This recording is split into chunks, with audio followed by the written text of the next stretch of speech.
So guys, it's that time of year again. The Champions League draw happened today and I thought I'd upload a video with my thoughts. I do this every year and there's always some upsets, there's always some really good fixtures on the way every single season. And this year is no different. Some of the groups that have been drawn today are very, very exciting. But just before we get into the video, guys, please do check out controllermods.co.uk. If you're looking to get yourself a new controller, custom controller with your own logos, your own colours, then check them out. The link is below. And also, you can save yourself 5% by using MGH at checkout. So the link is below. So let's get into the groups. Group A, as you can see in the top left corner, is PSG, Arsenal, Basel and Ludogorets. Now, a lot of people think Arsenal have got a good group there, and I tend to agree. Although I think PSG, they are a lot harder than a lot of people give them credit for. They're a lot tougher. Chelsea really struggled against them last season, and I think PSG go into this Champions League group stage as favourites of the group. Arsenal close second, but, well, actually not even close second. I think PSG are a much better side than Arsenal right now. There's still a week left in the transfer window. Well, just under a week, so who knows what's going to happen in that. I think I've got my hopes up a little bit. I don't think Arsenal are going to do anything special, that's for sure. But PSG, for sure, is our main rival in this group. It's going to be a really tough group for us. I'm sure Basel away from home, Ludogorets away from home as well. These can be really tricky away days. But at home, I expect to get 6 points out of 9 because PSG, for me, I'm just not confident right now as an Arsenal fan that we can beat a team like PSG.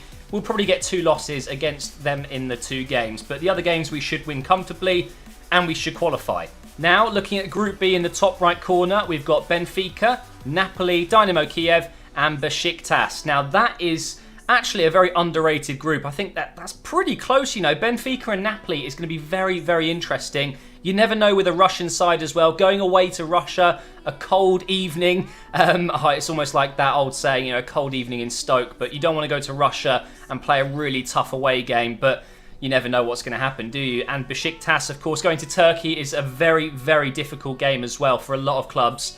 And I think that group could be one to watch, even though they don't have any huge starlet teams, you know. But Benfica, Napoli, Besiktas, very, very good teams. And Dynamo Kiev, again, you just don't know what's going to happen.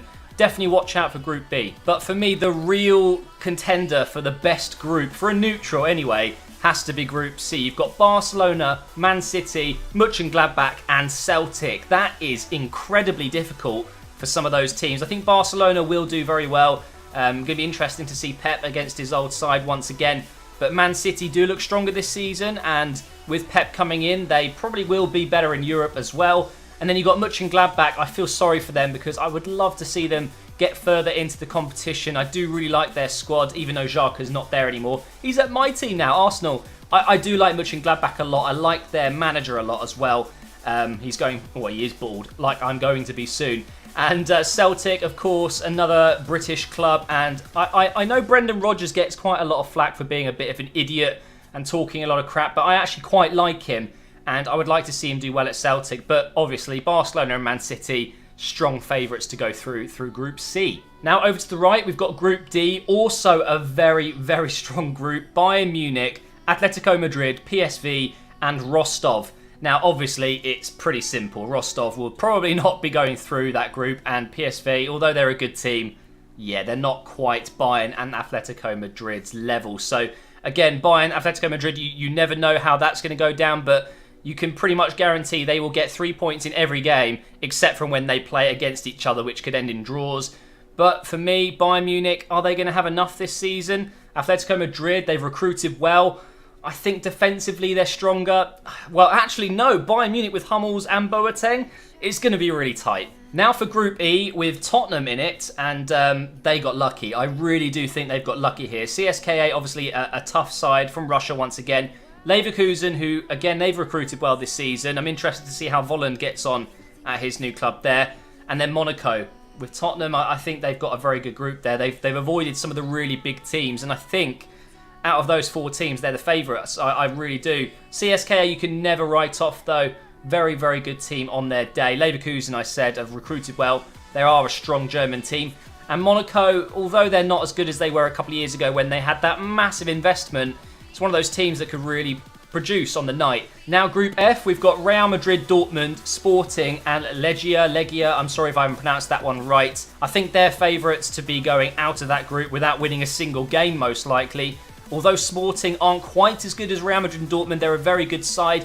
I could see them picking up a win at home against Madrid maybe, or Dortmund, but I think ultimately they're going to struggle as well. Dortmund are second favourites, and Real Madrid, I mean, their squad is incredible. They've brought Morata back. He is going to help them out, I'm sure. Big player for them. I really, really think he's going to be a great bit of business. Why they let him go in the first place, I don't know. But now they've got him back, I think they're favourites to pretty much get to the final this year and potentially win it again. But Group F is a good group for the neutrals again. And now it's time to talk about Leicester in the Champions League. In the bottom left corner, Group G, we've got Leicester, Porto, Club Brugge and Copenhagen. Leicester got off lightly, just like Tottenham, although Tottenham's group is still relatively difficult. I think Group G, I would have loved to be in Group G, put it that way. I think Leicester potentially could do well there. I think Porto are favourites to win the group and Leicester probably runners-up, but you just don't know how they're going to play away from home, for example. We just don't know. It will be very interesting to keep an eye on that one, but like I said, Porto I think will be favourites to go through, and Leicester in second maybe. And that leaves Group H with Juventus, Sevilla, my new career mode, which will be up tomorrow by the way, episode 3, Lyon and Dynamo Zagreb. So it's another really good group. I feel for Sevilla. Although they only came 7th in La Liga, they did win the Europa League, so they've been put into pot 2, and they've got one of the toughest teams out there. Juventus, definitely favourites to go through in that group, and I think it's going to be between Sevilla and Lyon to take that runners-up, and I hope Sevilla do it. I think actually they outperform themselves in Europe, and then when it comes to playing in La Liga, they're not so good, and I don't know what it is. Some teams are just better in Europe. It's just the way it is. They deal with it better than other teams. I don't know, but Lyon, if they can keep Lacazette, which I think they will, they'll always be a big danger. Unfortunately for Dynamo Zagreb, they're not going to be quite strong enough, are they? But in any of these groups, even if they're underrated, even if they're underdogs, someone could surprise us. Some team could do absolutely amazingly well and make it through to the knockout stages. We just will have to wait and see. But that's my thoughts at the moment. I really do think these groups have been some of the best we've had in recent years. I'm really, really intrigued for Group B and Group C, and of course, Arsenal in Group A. But I think the Barcelona, Man City, Mönchengladbach and Celtic group has to be the most competitive. I cannot wait to see some of these games. Hopefully you agree.